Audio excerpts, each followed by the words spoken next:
April 2026च्या सुरुवातीला अंदमान समुद्रात मलेशियाकडे निघालेल्या ओव्हरलोड ट्रॉलरचा भीषण अपघात झाला. बांगलादेशातील टेकनाफ येथून 4 एप्रिलला निघालेल्या या बोटीवर सुमारे 280 प्रवासी होते. खराब हवामान, तांत्रिक बिघाड आणि प्रचंड गर्दीमुळे बोट बुडाली. 250हून अधिक जण बेपत्ता असून मृत्यूची भीती व्यक्त केली जात आहे. तर केवळ 9 जणांना वाचवण्यात यश आले. वाचवलेल्या प्रवाशांच्या साक्षीनुसार हा प्रकार आंतरराष्ट्रीय मानव तस्करीचा भाग असल्याचे उघड झाले आहे. एजंटने मलेशियात नोकरीचे आमिष दाखवत प्रत्येकाकडून सुमारे 2.85 लाख रुपये उकळले. सुरक्षित प्रवासाचे आश्वासन देत शेकडो लोकांना जीवघेण्या प्रवासाला लावण्यात आले.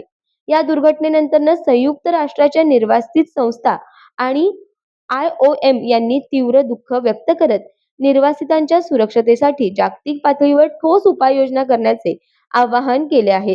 वाढत्या समुद्र स्थलांतरामुळे अशा दुर्घटना वारंवार घडत असल्याने आंतरराष्ट्रीय स्तरावर चिंता व्यक्त होत आहे.